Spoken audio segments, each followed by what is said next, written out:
Assalamualaikum warahmatullahi wabarakatuh. Kenalkan, nama saya Indra Oktavianto Putra dengan NPM 1970065161153.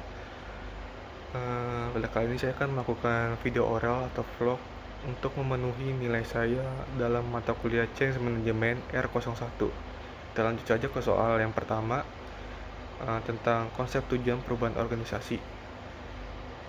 Perubahan organisasi adalah suatu proses yang secara sengaja yang dilakukan dengan tujuan membuat kondisi organisasi menjadi lain dari sebelumnya. Kondisi ini di sini mempunyai arti yang luas, yang sangat teknikal sampai sangat konseptual.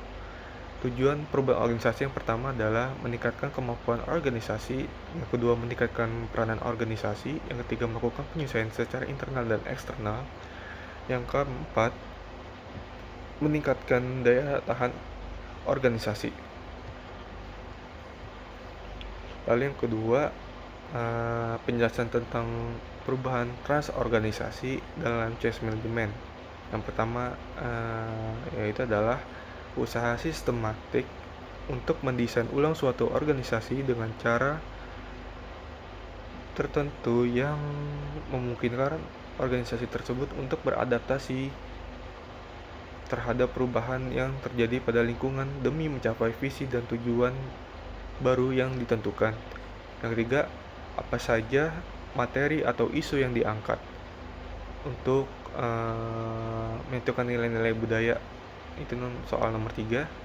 Nah, lalu kita menuju jawabannya saja. Yang pertama adalah kerapian administrasi, yaitu kerapian administrasi termasuk contohnya kayak budaya organisasi yang dibutuhkan untuk memperlancar kinerja perusahaan, khususnya terkait surat menyurat keuangan, pendapat karyawan, daftar barang masuk dan keluar atau lainnya. Yang kedua ada kedisiplinan. Kedisiplinan juga termasuk contoh budaya organisasi yang melekat pada citra perusahaan sekaligus karakter orang-orang sukses dalam menghargai waktu.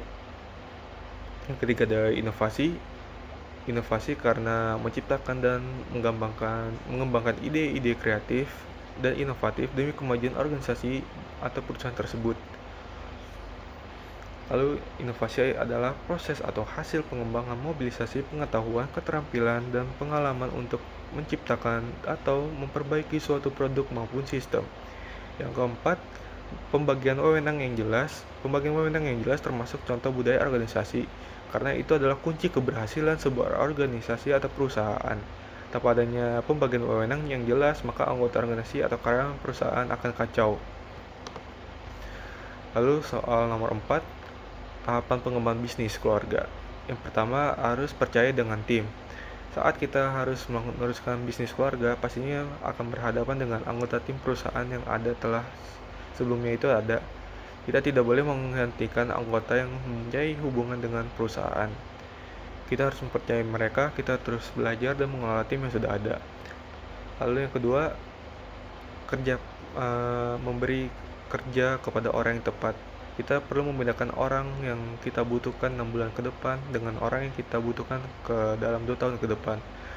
Merekrut orang-orang yang kompeten sejak bisnis itu dibangun merupakan hal yang perlu dilakukan karena mereka yang berkompeten akan mampu membantu bisnis kita semua menjadi maju.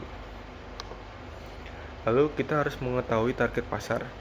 Bisnis keluarga yang sudah lebih dahulu dibangun pasti sudahnya menentukan target pasar yang dituju. Hal ini berbeda ketika bisnis keluarga yang sudah berkembang maju, bahkan berkembang ke seluruh dunia. Kita akan membuat banyak target pasar yang unik dan berbeda sehingga yang paling baru. Sehingga kita melakukan pengamatan lagi tentang target pasar tersebut. Lalu soal yang terakhir, apa yang kita ketahui tentang konsep cara pengelolaan risiko? Nah, penganalisis risiko ini masuk ke dalam daftar yang dibuat mulai dari paling penting sampai jenis risiko yang tidak terlalu penting. Langkah yang mengatasinya yaitu pertama, kita harus melakukan action, lakukan apa yang sudah direncanakan dan dipilih, lalu melakukan evaluasi untuk mengelola dan mengurangi risiko usaha. Lalu tentu saja memunculkan ide-ide kreatif dan menurunkan risiko.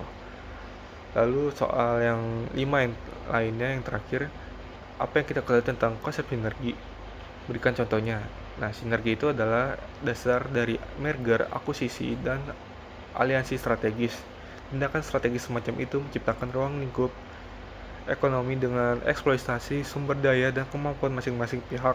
Contohnya merger antara perusahaan mobil dan distributor mobil. Ya, sekian untuk video oral untuk memenuhi UAS Change Manajemennya. Saya undur diri. Terima kasih. Assalamualaikum warahmatullahi wabarakatuh.